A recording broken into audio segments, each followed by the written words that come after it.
Yeah, hello dear student. Today we discuss the mole concept. Okay.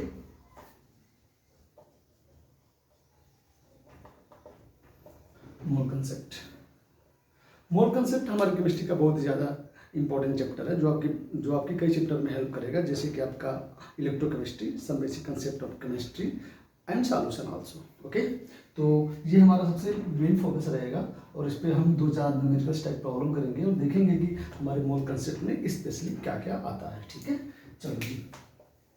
तो सबसे पहले हम बात कर लेते हैं मोल की। ठीक है, मोल तो that means your given mass and by molar mass. Mole is that the ratio of given mass by molar mass. इसके रेशियो को हम मोल के नाम से जानते हैं। ओके ना, and one mole equals to will become value of Na. Na that means Avogadro number. And Avogadro number will become equal to the 6.023 into 10 to the power 23. Behalf of the mole, we can find the number of atoms, number of ion, electron, molecules, everything in the matter. We can discuss behalf of the only moles. ठीक है, तो चलिए इसके बारे में थोड़ा सा और हम जानते हैं मोल के बारे में।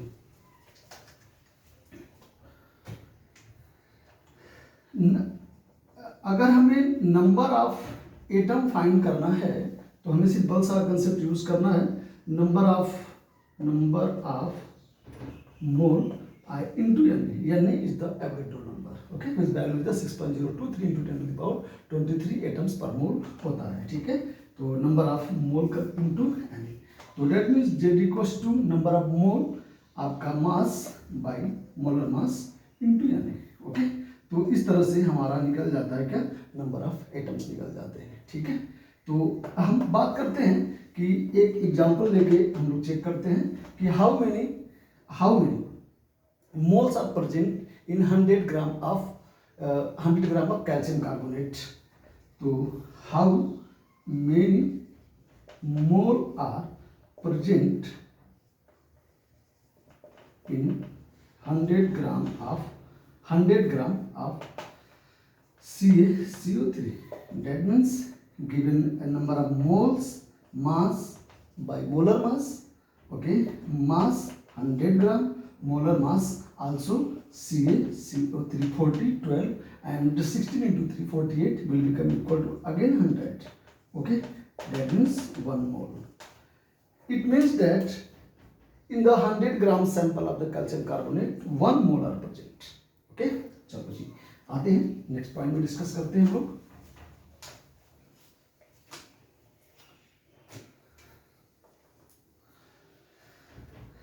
अब हम डिस्कस करते हैं, ये तो हमारा मोल्स हो गया, number of atoms find out करते हैं। ठीक है, तो हमें क्या करना है कि 10 gram of CaCO3 find number of atoms. हमें 10 ग्राम कैल्शियम कार्बोनेट में नंबर ऑफ एटम्स को फाइंड आउट करना है। That means answer will be Z mass by molar mass into Na। mass your 10 gram and molar mass 100 gram into 6.023 into 10 to the power 23. 0 cancel, 1 minus 1 22. तो आपका number of atom equal to 6.023 into 10 to the power 22 atoms percent. तो आपके 10 gram sample calcium carbonate में आपका 6.023 into 10 to the power 22 atoms available होंगे जी। ठीक है, तो चलिए हम आगे फर्दर डिस्कस करते हैं। ये तो हमारे मोल्स और नंबर ऑफ एटम्स को निकालने का मेथड हुआ। इसी कंसेप्ट में हम मोल फ्रैक्शन को स्टडी कर लेते हैं, मोलैरिटी को, नॉर्मेलिटी को एंड मोलैरिटी को, and again finally we discuss about the formality. ठीक है, तो आइए जी डिस्कस करते हैं। हमें मोलैरिटी, नॉर्मेलिटी और फॉर्मेलिटी को अलग अलग पढ़ेंगे तो थोड़ी सी हमें समस्या होगी। हमको इन तीनों को एक ही साथ हम स्टडी कर लेते हैं। आ जाइए, तो यहाँ पर हमारा हो गया मोलैरिटी। ओके, इधर आपका मोलैलिटी और यहाँ पे हमारा नॉर्मेलिटी। ओके, इन तीनों को एक साथ स्टडी कर लेते हैं। ये हमारा मोलैलिटी एंड नॉर्मेलिटी। ये हमारे अभी मैंने बताया कि आपका some basic concept of chemistry आपका फर्स्ट यूनिट है, फिर सॉल्यूशन में, फिर इलेक्ट्रोकेमिस्ट्री में, यहाँ तक कि केमिकल कार्डिक्स में भी समथिंग इसका रोल होता है। तो ये एक मल्टीपर्पज आपका टॉपिक्स है जो कि फिजिकल केमिस्ट्री के बहुत सारे चैप्टर में इसका बहुत ज़्यादा इंपॉर्टेंट रोल है। तो हम इसको थोड़ा सा समझते हैं। मोलैरिटी को हम कैपिटल एम से रिप्रेजेंट करेंगे, मोलैरिटी को स्मॉल एम से, और नॉर्मेलिटी को हम कैपिटल एन से रिप्रेजेंट करते हैं। ठीक है, तो बात कर लेते हैं हम मोलैरिटी को।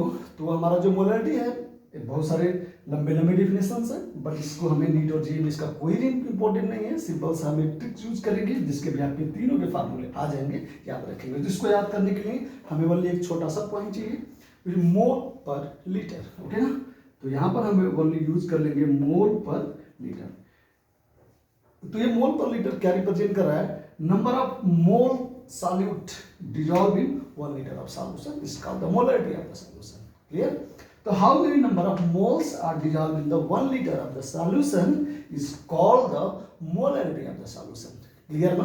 तो यहाँ पे हम रिप्रेजेंट कर सकते हैं यहाँ पर मोलैरिटी, तो number of mole solute dissolve in 1 liter of solution. ठीक है, यहाँ पर ये हो गया मोलैरिटी। अब हम बात कर लेते हैं क्या मोलैरिटी की।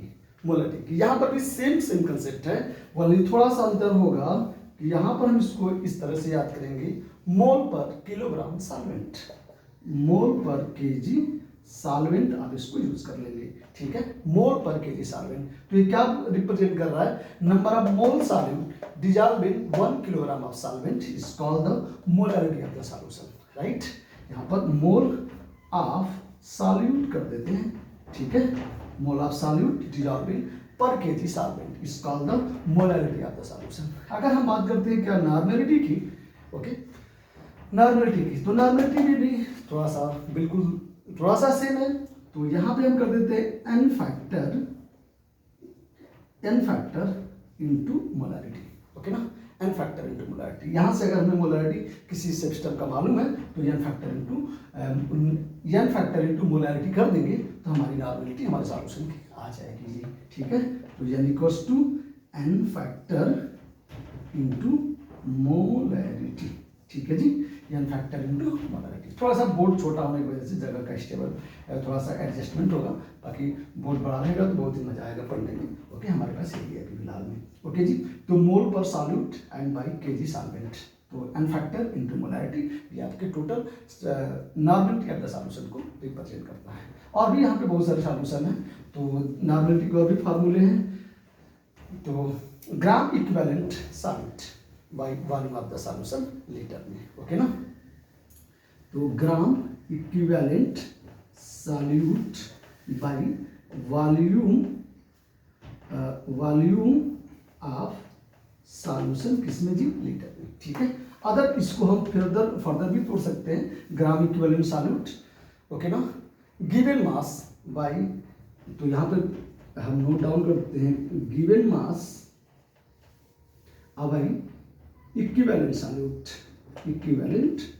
सॉल्यूट बाई आपका वॉल्यूम ऑफ सॉल्यूशन लीटर में। क्लियर, और भी फर्दर तोड़ेंगे तो ग्राम गिवन मास, तो ये मोलर मास और बाई n फैक्टर आ जाएगा। ठीक है, तो यहाँ पर तो आपका गिवन मास इसको तोड़ेंगे तो यहाँ पे मोलर मास आ जाएगा, नीचे से ऊपर आएगा, और इनटू n फैक्टर अब by your volume of the solution litre में, वॉल्यूम किसमें जी? लीटर में आ जाएगा। ठीक है, तो चलो आगे हम फर्दर डिस्कस करेंगे। तो ये उठा के फिर यही फार्मूला हमारा बन जाता है, क्योंकि यहाँ से यहाँ तक हमारा क्या है जी?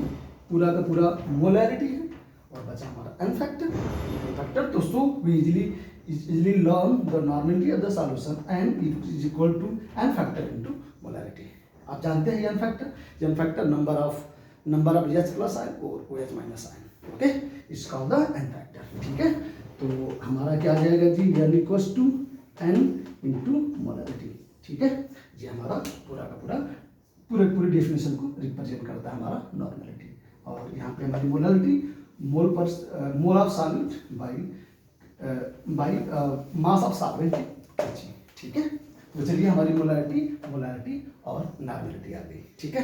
इसमें बहुत ही बेहतर से मिलकर लगाएंगे और बड़ी ही अच्छी टॉपिक से ये जो आपको 3 से 4 चैप्टर में आपका हेल्प करने वाला है, ठीक है। आगे बढ़ते हैं, हम थोड़ा सा और डिस्कस कर देते हैं। आ जाइए जी।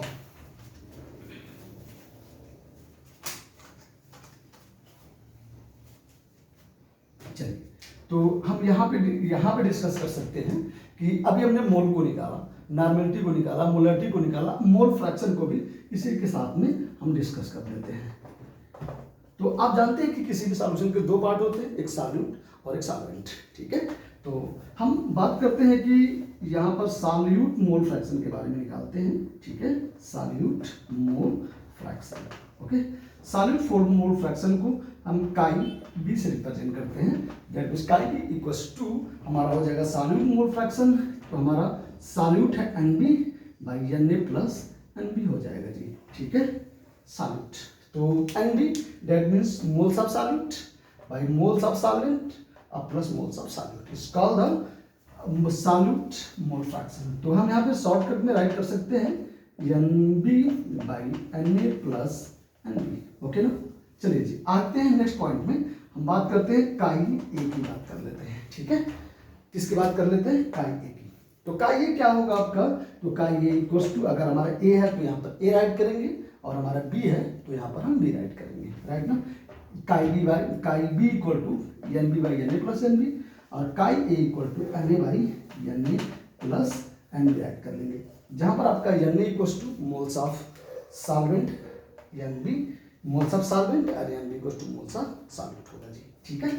तो यहाँ पर NB आपका mole of solute and NB equals to आपका moles of solvent and moles of solute होगा जी, okay. And chi B are the mole fraction. Chi A what? Chi A is the mole fraction of solvent होगा जी, okay ना। Solvent वो है जो मोलिन amount है और सॉल्यूट वो है जो लेसिन अमाउंट है। तो इसलिए हम क्या किए हैं कि इसको प्रेफरेंस दिए हैं XB को।